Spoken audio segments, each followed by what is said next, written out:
जय हिमालय, जय भारत। हिमालय लोग यूट्यूब चैनल में आपका स्वागत है और मैं हूं जर्नलिस्ट डॉक्टर हरीशचंद्र लखेड़ा। इस बार आपको मोमोज जो एक व्यंजन है उसके बारे में बताऊंगा। आमतौर पर लोग ये सोचते हैं कि यह चीन का व्यंजन है या तिब्बत का है, लेकिन ऐसा है नहीं। वास्तव में यह जो मोमोज है यह मूलतः नेपाल का व्यंजन है। यही इसका जन्म स्थान है। लगभग 600 साल पहले काठमांडू घाटी में यह व्यंजन सबसे पहले खाया गया था और इस प्रमाण के साथ मैं इस बात को सामने रखूंगा। लेकिन जब तक मैं आगे बढ़ूं, आपसे अनुरोध है कि हिमालय सभ्यता पर केंद्रित इस चैनल को सब्सक्राइब अवश्य कर दीजिए। मोमोज की बात करेंगे। दिल्ली में भी अब पिछले एक दशक में बहुत तेजी से लोकप्रिय हुआ है और अब बहुत से लोगों को रोजगार मिला है। खासतौर पर नॉर्थ ईस्ट के लोग इसको, और नेपाल या तिब्बत, लद्दाख, इस इलाके के लोग दिल्ली में इसको बेचते मिल जाते हैं और ये अच्छा लगता है कि कम से कम रोजगार तो उन लोगों को यहाँ भी मिला है। लेकिन मैं इस बारे में बताने से पहले थोड़ा अपने घर बारे में बता दूं कि मुझे मोमोज मैंने कब खाया था। बात है ये लगभग 2010 की। दिल्ली से एक प्रेस टूर गया था सिक्किम की राजधानी गंगटोक। उसके बाद हम नाथुला भी गए, काफ़ी सिक्किम घूमे हम लोग। तो खैर वहाँ पे एक प्रोग्राम था पीआईबी का।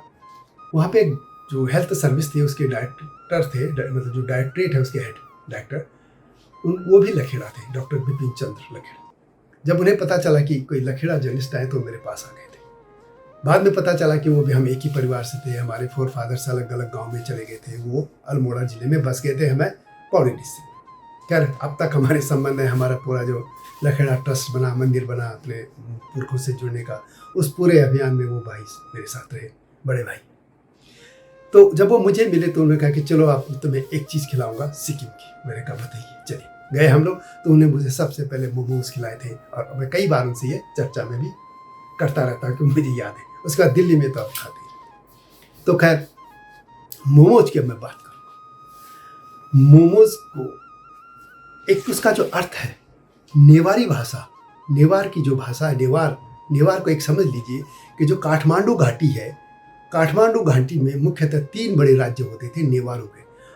नेवार में कई बार अपनी वीडियोज में बता चुका हूँ कि एक क्षेत्र है जिसके रहने वाले को नेवार कहते हैं। जैसे पंजाब में रहने वाले को पंजाबी, या गढ़वाल में रहने वाले को गढ़वाली, कुमाऊं में रहने वाले को कुमाऊनी, बिहार में रहने वाले को बिहारी, इस तरीके से कह देते हैं। असम में रहने वाले को असमी, वैसे ही नेवार।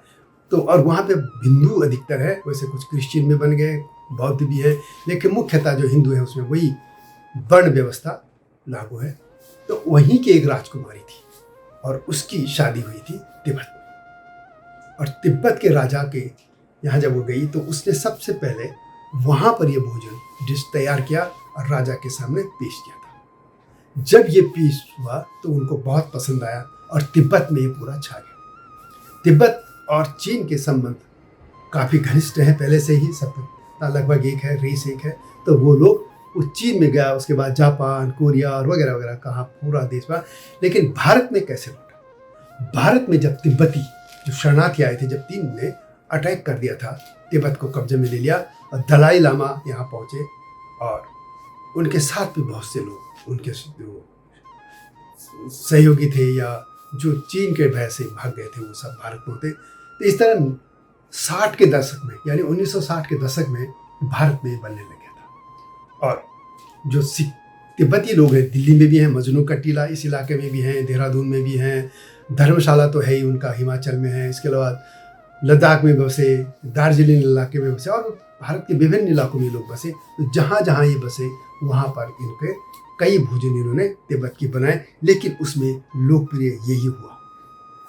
तिब्बतियों के जो और व्यंजन थे उसमें मोमो केरा, थुप्पा, चेस्को, लेपिंग वगैरह व्यंजन थे, लेकिन इसमें मोमो ही प्रसिद्ध हुआ। शुरू में ये लोग उसके अंदर याक का मांस भरते थे। भारत में भी जब ये आए तो ये उसमें मांस वगैरह भरते रहोगे, लेकिन इस तरीके से पॉपुलर नहीं हो पाया था ये। लेकिन पिछले 1-1.5 दशक में बहुत ज़्यादा पॉपुलर हो गया और इसके बाद ये दोनों तरह से मिलने लगा। उसके अंदर या तो मीट भी भरा जाने लगा या सब्जियाँ भी, दोनों तरह से। इसके अलावा एक और बात, हाँ, कि नेवार जो थे, नेवारी जो भाषा है उनकी, जिनको नेपाल भाषा भी कहा जाता है, उसमें जो मोमो है उसका अर्थ होता है भाप से बनाया व्यंजन। और यही प्रमाण है कि जो नेवार ये भोजन था ये नेपाल मूल का है। एक तो राजकुमारी की जो कथा तो है, इसके अलावा इनकी जो भाषा है उसमें यही शब्द है। इसके अलावा और भी भाषाओं में इसके अलग अलग अर्थ हैं और अलग अलग कहा जाता है, वो भी मैं आपको बताता हूँ। चीन की जो मंदारी भाषा है उसमें भी मोमोज का यही अर्थ होता है, भाप से बनाया। इसके अलावा अरुणाचल प्रदेश की एक जो जनजातियां हैं, इनका मोनपा और दूसरा है शेर दुप्पे, ये जनजातियां भी, इनका भोजन भी एक जो भोजन है उनमें एक प्रमुख मोमोज है। और ये जनजाति तिब्बत के आसपास जो क्षेत्र है वहाँ रहती हैं। मोमोज को जो है वैसे पूरा नाम है फान मांग मांग और जापान में ग्योजा, अलग अलग शब्द हैं लेकिन मुख्य तौर पर इसे मोमो कहा जाता है। तो यह थी मोमो की गाथा और ये आप सत्य मान के चलिए कि नेपाल ही यह इसकी जन्म स्थान रहा है और आज एक देश दुनिया में नेपाल से जाकर बहुत दूर पूरे विश्व भर में पहुंच गया है। और संभवतः नेपाल के लोग भी यह जानते नहीं होंगे कि यह नेपाल का एक व्यंजन उन्हीं का है। तो खैर, यह वीडियो कैसे लगी कमेंट में अवश्य लिखें और हिमालय सभ्यता पर केंद्रित इस चैनल को सब्सक्राइब करना न भूलना। अगली वीडियो की प्रतीक्षा कीजिए, तब तक जय हिमालय, जय भारत। हिमालय पे पेड़ हो तो गीत गाएंगी नदियाँ, गीत गाएंगी नदियाँ।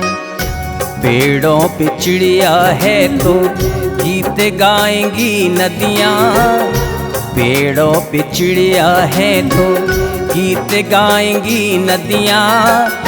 माँ की लोरी जैसे होते हैं नदियों के गीत।